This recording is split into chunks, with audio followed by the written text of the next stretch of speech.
আসসালামু আলাইকুম Kawkhali international YouTube চ্যানেলের এমএস ওয়ার্ডের 4 নম্বর ভিডিওতে আপনাকে স্বাগতম। আজকে আমরা দেখব হোম ট্যাবের প্যারাগ্রাফ গ্রুপের কাজ।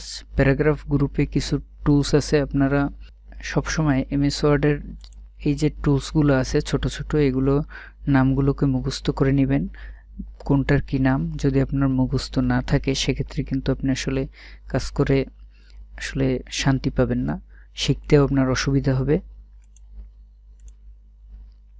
তো চলেন আমরা দেখি যে কি কি এখানে অপশন আছে এবং সেগুলোর কাজ কি কি দেখা যাক। তো হোমের ভিতরে আমি এই হচ্ছে প্যারাগ্রাফ, ফন্টের পরেই প্যারাগ্রাফ, এই যে রেখা এবং এই রেখা, এই পুরো জায়গাটুকুর নাম হচ্ছে প্যারাগ্রাফ গ্রুপ। আপনাদের আগেই আমি বলেছিলাম যে প্রত্যেকটা ট্যাবের ভিতরে গ্রুপ গ্রুপ করে আলাদা আলাদা কাজ ভাগ করে রাখা আছে।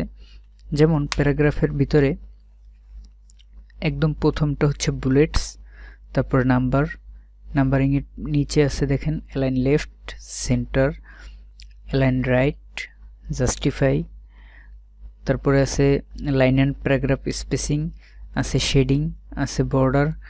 এই তো আপনারা দেখেন আমি একটা ছোট্ট লেখা লিখেছি এবং লেখার উপর একটা হেডলাইন দিয়েছি। আমরা অনেক সময় এই যে হেডলাইনগুলো আছে এগুলোকে মাঝে রাখার জন্য চেষ্টা করি যে লেখাটা মাঝে থাকবে হেডলাইনটা, আবার অনেক সময় আমাদের রাইট সাইডে লাগতে পারে, অনেক সময় লেফট সাইডে লাগতে পারে। তো এই যে অ্যালাইনমেন্টের কাজটা এটা মূলত এই প্যারাগ্রাফের ভিতর থেকে এখান থেকে হয়। আমি যদি এই লেখাটাকে মাঝে রাখতে চাই সেক্ষেত্রে আমার লেখাটা সিলেক্ট এইভাবে করলেও হবে, অথবা একটা ক্লিক করলেও সিলেক্ট হবে। তারপরে আপনি হোমের ভিতরে প্যারাগ্রাফ গ্রুপের ভিতরে এই যে সেন্টার, এখানে ক্লিক করবেন। সেন্টারে ক্লিক করলে পরে লেখাটা মাঝে চলে যাবে। সেক্ষেত্রে আপনি এখানে এই অপশনটার কিন্তু শর্টকাট শিখে নিতে পারেন। আপনি যদি মাউসের কার্সারটা এই যে কোনো পয়েন্টের উপরে রাখেন, যে কোনো টুলসের উপরে, তাহলে ওর নাম ভেসে উঠবে, সাথে সাথে আপনার শর্টকাটটাও ভেসে উঠবে। তো দেখেন লেফট অ্যালাইনের শর্টকাট হচ্ছে কন্ট্রোল এল এবং নাম হচ্ছে অ্যালাইন লেফট, তারপরেরটা সেন্টার কন্ট্রোল ই, তারপরেরটা অ্যালাইন রাইট কন্ট্রোল আর, তারপরেরটা জাস্টিফাই কন্ট্রোল জে। এই হচ্ছে শর্টকাট। প্রত্যেকটা জিনিসের শর্টকাট আছে, শর্টকাট শিখবেন। শর্টকাট শিখলে আপনার কাজে অনেক ফাস্ট হবে। তো আপনি তো জানলেন যে কিভাবে আমি এটাকে রাইট সাইডে নিতে পারি। সিলেক্ট করে অ্যালাইন রাইটে ক্লিক করলে বা কন্ট্রোল আর এ ক্লিক করলে আমার রাইট সাইডে যাবে। যেমন আমি কিবোর্ড থেকে কন্ট্রোল চেপে ধরে এলে ক্লিক করলাম, লেফটে গেল, কন্ট্রোল ই, সেন্টার আসলো, কন্ট্রোল আর, রাইট সাইডে গেল। তো আমি এটাকে সেন্টারেই রাখবো। সেন্টারে রাখার পরে আমি চাচ্ছি যে এর নিচে একটা শেডিং হবে, একটা কালার হবে একদম এই মাথা থেকে এই মাথা পর্যন্ত।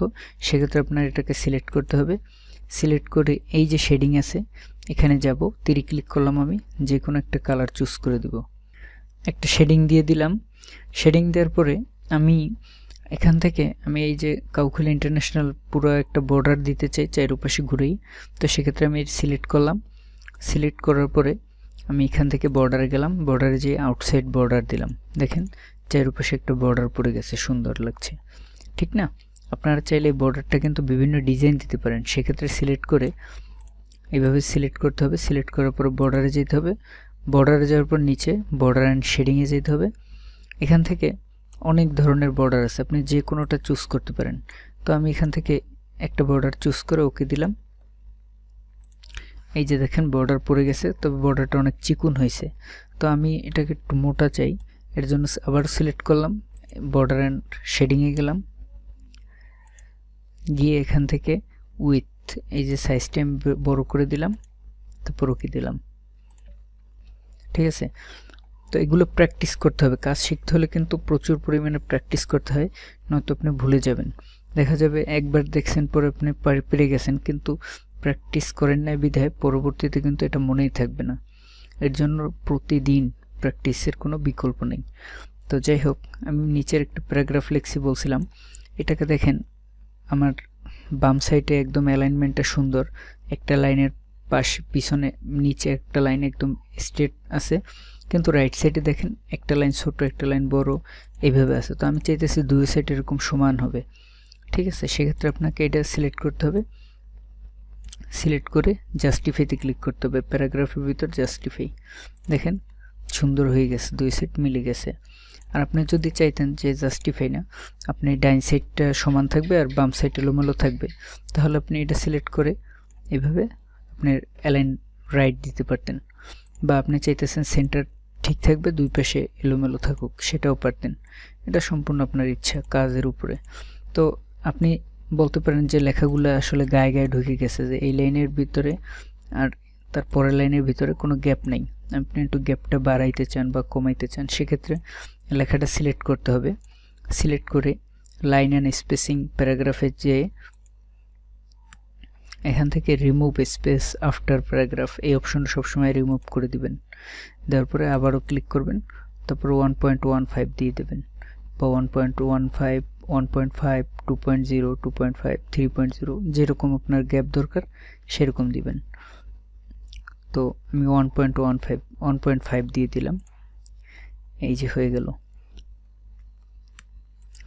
তো আমরা মূলত অনেক সময় লিস্ট করার সময় লিস্টের প্রত্যেকটা নামের সামনে আমরা বুলেট বা নাম্বার দিতে চাই।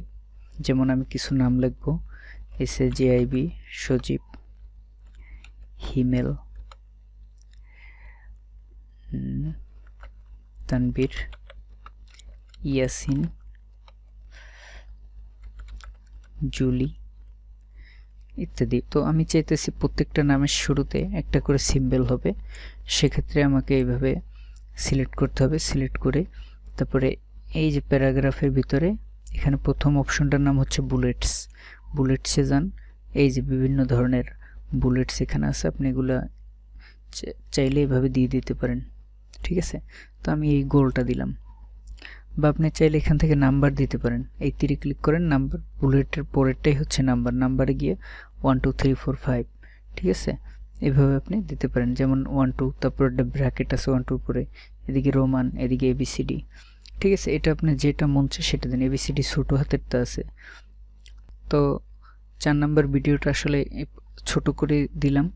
এরপরে আবার পরের কাজটি দেখার জন্য আপনি চ্যানেলটি সাবস্ক্রাইব করবেন। 4 নাম্বার ক্লাসটি এ পর্যন্তই। পরবর্তী ভিডিও দেখার জন্য এবং আপনি যদি চ্যানেলে নতুন হয়ে থাকেন তো প্লিজ সাবস্ক্রাইব করেন, যাতে পরবর্তী ভিডিওটি আপনি দেখতে পারেন। আর ভিডিওটি ভালো লাগলে কমেন্ট করেন, কোনো সমস্যা হলে কমেন্ট করবেন, লাইক দিয়ে পাশে থাকেন, বন্ধুদের সাথে শেয়ার করেন। ধন্যবাদ। আসসালামু আলাইকুম।